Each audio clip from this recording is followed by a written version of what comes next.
if I would say if there was a mentor specifically after I graduated, it was Tanya Pinkins. She really has had really heartfelt conversations with me just about what it means to be a Black woman in this business, finding your voice, speaking up for yourself when you're doing projects, and making sure it's quality work that you're standing for. So I owe a lot of it to her too. Yeah, that's incredible. I wonder, in the late great Cicely Tyson spoke about this, and I saw your posts about her passing. She spoke often about the roles that she chose and the types of characters she would do, and I know she went years, I believe, without work, in part for that reason. So I'm wondering, the mentor you mentioned, or other folks, if there's something that was said to you that you could share, perhaps for folks listening, that really shifted, how you thought about the business or how you thought about your career. It's changed a lot recently. I think before, when you were an actor, there was a lot.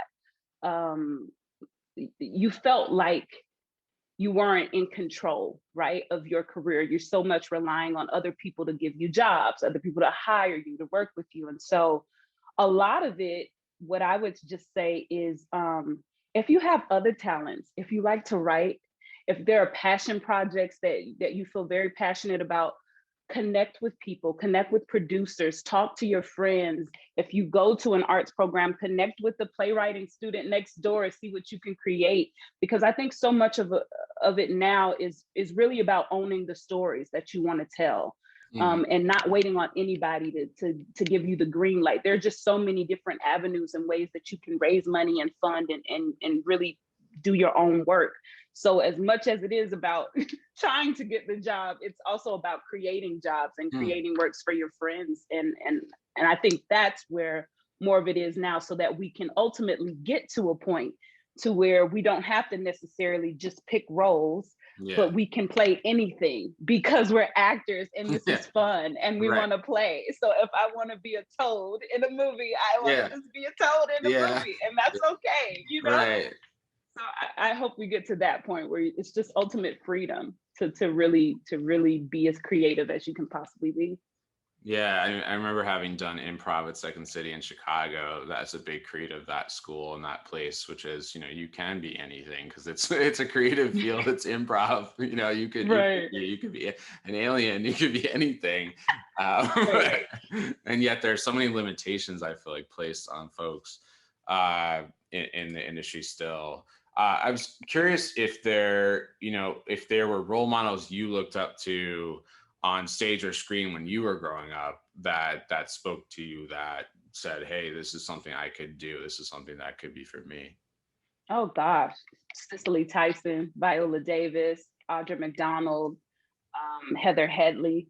Those were really the main four who heavily influenced why I wanted to be in this field, because I saw myself in them in real visceral ways. And I'm a huge fan. Yeah, same. Of all of them. That's quite a list. Yeah, same. That's incredible. And you, as you said, you went to Julliard.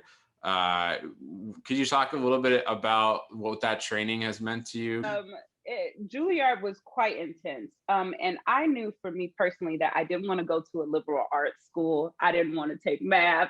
I knew I wanted to be an actor. So I said, conservatory is the way to go.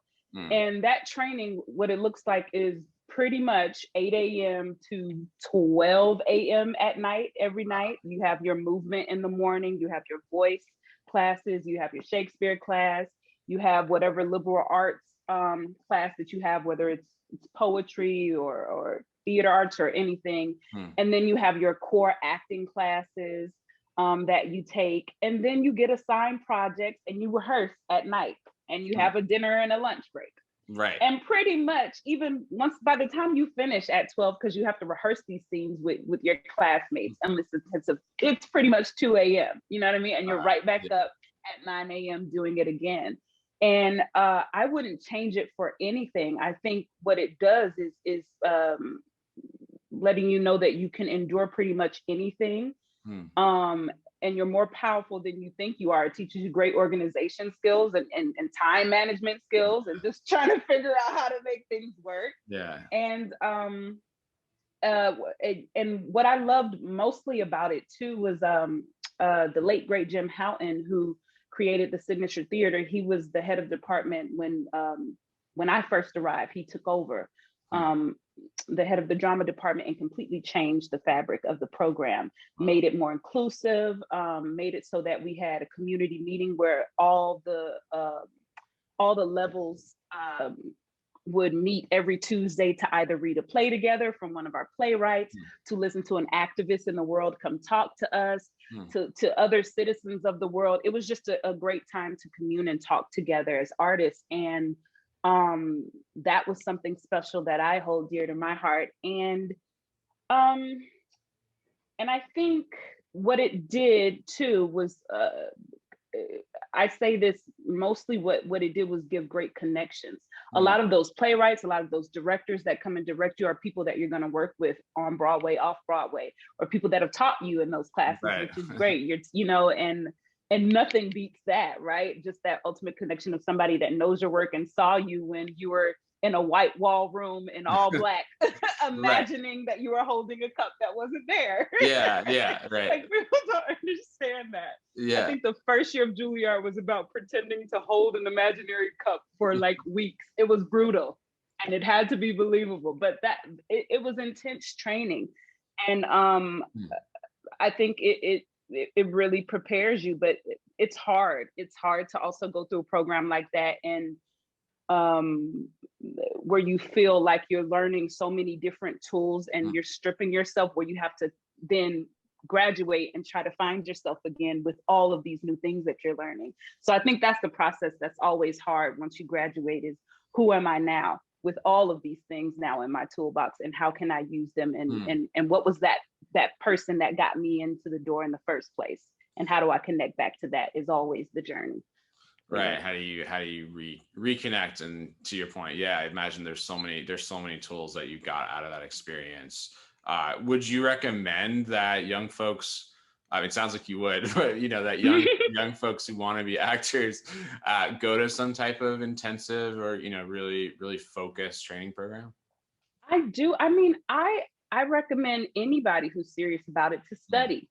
In whatever capacity that means. It doesn't necessarily mean you have to go to a conservatory. You can go to a liberal arts college. You can do your community theater at school. You can audition for plays in your neighborhood at regional theaters. I think it's just about constantly studying, reading books, taking classes. Lots of casting directors offer what do you call it? Self-tape classes and stuff, just so that you can learn, especially now in this time. I mean, even, what is it? Masterclass has so many classes with like, frankly, I'm over here watching it like, oh, this, and Shonda Rhimes. I'm like, Issa Rae, and like, there's just so many opportunities to learn. But I think if you're serious about this craft, then you always have to know that studying and learning is always going to be a part of your process. You always want to get better. You always want to keep growing and expanding. Yeah, it's such a critical point. And I think that lifelong learner approach, I know my mentors sort of inculcated, into me.